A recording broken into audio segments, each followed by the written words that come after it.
Market में आके आपको बहुत सारा समय शायद हो गया होगा, लेकिन अभी तक आप पूरी तरीके से एक ऐसा फुल प्रूफ स्ट्रैटेजी आपको नहीं मिल पा रहा है जिसमें आप एक परफेक्ट जगह से एंट्री के बारे में सोचें और ये भी समझ में आए कि एग्जैक्टली हमें एग्ज़िट कहाँ पे करना है। इसी कश्मकश में ज़्यादातर लोग बहुत अलग अलग चीज़ें इस्तेमाल करते हैं। प्राइस एक्शन भी देखते हैं, इंडिकेटर भी देखते हैं, उसके बावजूद भी मार्केट जिस जगह से खुल रहा है उस जगह को समझने में काफ़ी उनको दिक्कत जाता है कि अब मैं क्या समझूं, कहां से एंट्री करूं, कहां पर एग्ज़िट करूं। बहुत सारी बातें यहां पर आती है। आज मैं आपको बताऊंगा कि किस तरीके से हम मार्केट खुलते ही मार्केट का ट्रेंड क्या है, मार्केट किस तरफ जाना चाहता है, और अगर वो ऊपर जाना चाहता है तो एग्जैक्ट हम कहाँ से मार्केट को पकड़ सके और एक अच्छे खासे अमाउंट तक, एक अच्छे खासे समय तक हम मार्केट को होल्ड करके रख सके ताकि हमको एक अच्छा डायरेक्शन में हमारा पैसा बन सके।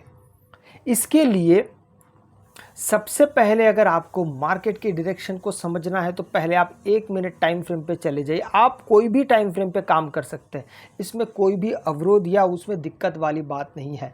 बस यहाँ पे आपको कुछ चीज़ों का ख़ास ध्यान रखना है। सबसे पहले आप यहाँ पे इंडिकेटर से भी पहले अगर मैं आपको बताऊँ तो यहाँ पे अगर आप देखते हैं निफ्टी को, तो निफ्टी एक बुलिश मोमेंटम पे आपको दिखा दे रहा है, लेकिन ये तो मार्केट बंद होने के बाद समझ में आता है कि मार्केट का मोमेंटम बुलिश था। हालांकि ट्रेंड पूरी तरीके से डाउन चल रहा है, उसके बावजूद भी जब मार्केट ऊपर की दिशा में जा रहा है तो क्या हम मार्केट को उसके हिसाब से देख के पकड़ के हम दो बातें समझ सकते हैं। आइए, अगर यहाँ पे आप सबसे पहले अगर आपको यहाँ पे कुछ देखना है तो वो है एडेप्टिव ट्रेंड फाइंडर, ये वाला आप इसको ले लीजिएगा। एडेप्टिव ट्रेंड फाइंडर आप जैसे ही लेते हैं, सबसे पहले आपको एक बात बता दूं, एडेप्टिव ट्रेंड फाइंडर हमेशा करंट मार्केट में काम आता है। जैसे मार्केट का फ़िलहाल जो सिचुएशन रहेगा, जैसे ये अगर आप देख रहे हैं तो मार्केट में यहाँ से मार्केट शुरू होता है और फिर धीरे धीरे यहाँ पे एक अप ट्रेंड रहा है। तो मार्केट पूरे दिन भर एक अप ट्रेंड में था। अब बात आती है कि अप ट्रेंड में तो है, बहुत सारे जो अगर आप सिग्नल्स की बात करते हैं, ख़ासकर किन सिग्नल्स की मैं बात कर रहा हूँ, बाय और सेल सिग्नल में, या फिर कोई ऐसा इंडिकेटर जो ई में बेस्ड होता है, तो आप देखेंगे वो यहाँ पे जाके सेल दिखाएगा, थोड़ी देर बाद फिर यहाँ पे बाय दिखाएगा, फिर यहाँ पे सेल दिखाएगा, यहाँ पर बाय दिखाएगा। इससे आपके बहुत सारे पैसे बर्बाद होते हैं और आपको ये समझ में नहीं आता कि एग्जैक्टली हमारी एंट्री पॉइंट क्या बननी चाहिए जिससे मार्केट का एक दिशा, एक डायरेक्शन बहुत तेज़ गति से हमको मिल पाए। एक तो एडेप्टिव ट्रेंड फाइंडर, ये तो एक है ही। दूसरा है आपका कि आपने एंट्री तो बना ली, तो एग्ज़िट सही समय पे हमारा एग्ज़िट होना चाहिए। आइए हम एग्ज़िट को देख लेते हैं। एग्ज़िट के लिए आप यहाँ पे टाइप करेंगे अल्गो अल्फ़ा नॉन रिपेंटिंग। अब इसको ज़रा पढ़ लीजिए तो आपको याद रहेगा, इसको आप चाहे तो आप इसको पढ़ के याद रख सकते हैं। Support and resistance non repenting algo alpha. Non repenting, ये वाला वर्ड काफ़ी इंपॉर्टेंट है। नॉन रिपेंटिंग क्यों है, उसके पीछे का लॉजिक क्या है, क्या सच में नॉन रिपेंटिंग है? हाँ, सबसे पहली बात ये नॉन रिपेंटिंग है। पर ये नॉन रिपेंटिंग आपको कैसे समझ में आता है, मैं आपको एक एक करके बताता हूँ। ये मार्केट बंद होने से पहले, बंद या मार्केट का जो आगे आने वाला समय है उससे पहले आपको बता देता है कि आपका सपोर्ट और रेजिस्टेंस अभी आगे आ रहा है, सामने में आने वाला है। किस तरीके से एक एक करके समझते हैं। तो ट्रेड को हम जब एग्जीक्यूट करेंगे, हम इसमें क्या क्या चीज़ देखेंगे। अब ये मान के चलते कि मार्केट यहाँ पर आया, धीरे करके फिर एक सपोर्ट के पास आता है। अगर मार्केट सपोर्ट के पास, सपोर्ट कौन सा, ये जो यहाँ पे जो आप लाइन देख रहे हैं, ठीक है। आइए इस लाइन को थोड़ा सा अगर हमसे हो सकता है तो यहाँ पे थोड़ा सा डार्क कर लेते हैं, क्योंकि यहाँ पे ऐसा लग रहा है कि डार्क करना ज़्यादा ज़रूरी है। 1 मिनट ज़रा मुझे समय दीजिए।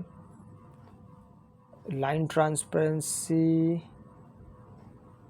ट्रांसपेरेंसी को थोड़ा सा कम कर देते हैं। बढ़ता है क्या इससे? हाँ, बढ़ गया है, थोड़ा सा डार्क हो गया है, कम से कम इतना तो ठीक है। अच्छा, इसका कलर अगर बदलता होगा तो वो ज़्यादा अच्छा रहेगा। कलर बदलने के लिए जगह है क्या? एक ट्राई करके देखते हैं, अगर बदल गया तो फिर वेल एंड गुड।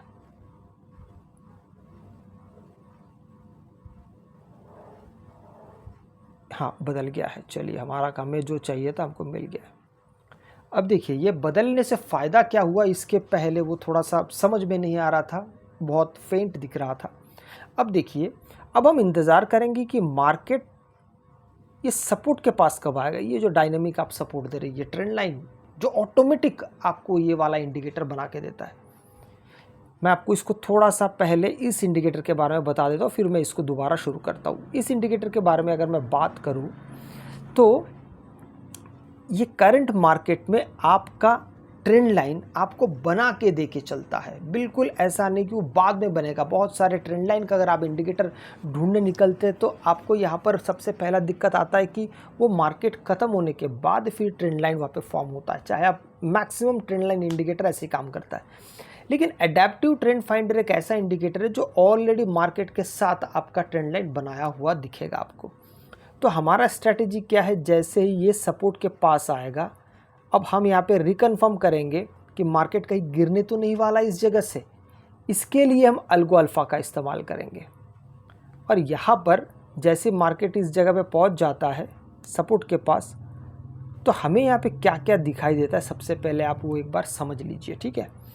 अच्छा, इसके लाइन और लेंथ को आप ज़रा देख के समझ लीजिएगा कि यहाँ पर जब मार्केट आया किस जगह पे, इस सपोर्ट पे, तो यहाँ पे सपोर्ट मतलब ये जो येलो कलर का डायनेमिक सपोर्ट, मैं थोड़ा सा इसको और बड़ा कर देता हूँ तो आपको यहाँ पे ज़्यादा क्लियरली समझ में आएगा।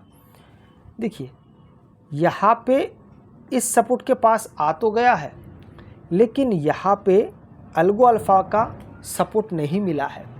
तो अल्गो अल्फ़ा का सपोर्ट अगर मिलेगा तो ही फिर हम यहाँ से आगे बढ़ेंगे या फिर हम ट्रेड को एग्जीक्यूट करेंगे। बहुत सीधा साधा यहाँ पे चीज़ों की मैं बातें कर रहा हूँ।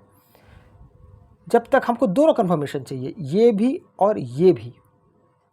थोड़ी देर बाद फिर मार्केट यहाँ से देखिए नीचे आ गया, यहाँ पे दोबारा सपोर्ट के पास आया, तो यहाँ पे हमको दोनों सपोर्ट मिला। नंबर 1, एक तो हमको एडेप्टिव ट्रेंड फाइंडर का भी सपोर्ट मिल रहा है, दूसरा हमको यहाँ पे अल्गो अल्फ़ा का भी सपोर्ट मिला।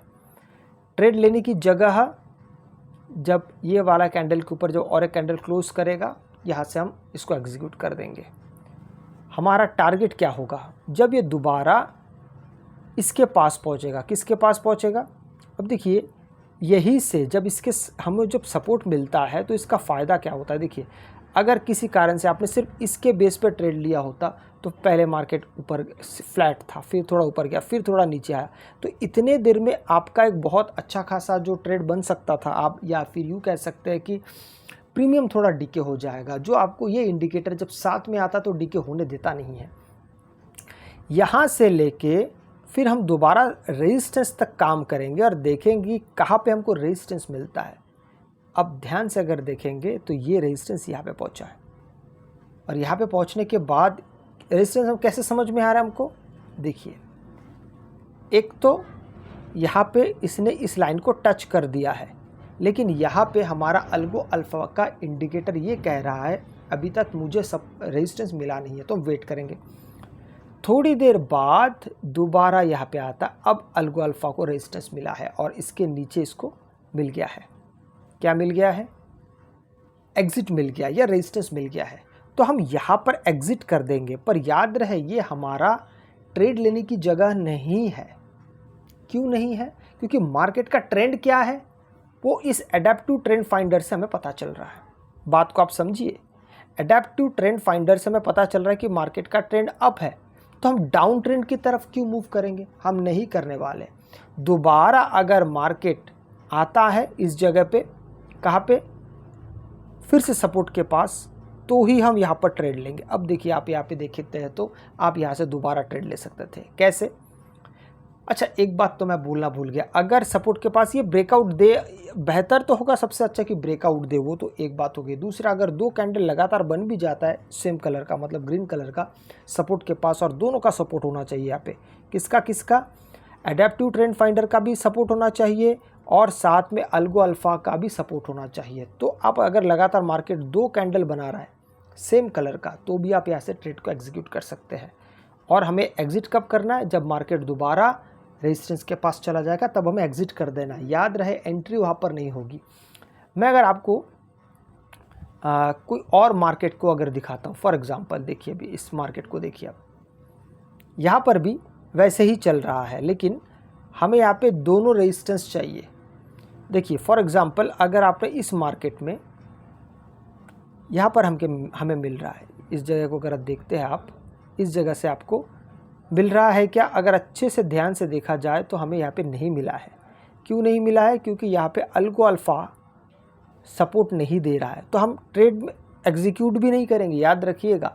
भले आपको फिर मार्केट ऊपर जाता हुआ दिखे, आप उससे परेशान मत होइएगा, ठीक है, उससे परेशान मत होइएगा, आप वेट करिए। तो वेट करने से होता क्या है, कई बार होता है कि हम लोगों के मन में ना इतना ज़्यादा इम्पेशंस आ जाता है कि हम सोचते हैं कि कब हम इस मार्केट में एंट्री करें। अच्छा एक बात और है, सिर्फ ग्रीन कैंडल देखने से काम हो जाएगा क्या? हाँ, मेरे ख्याल से ग्रीन कैंडल से सबसे ज़्यादा आपको फ़ायदा मिल सकता है। कई बार होता है कि रेड कैंडल के ऊपर भी आपको ये सपोर्ट दिख सकता है, तो बेहतर है कि आप ग्रीन कैंडल को ही विश्वास करें, ताकि हम 3 कंफर्मेशन एक साथ ले सकें।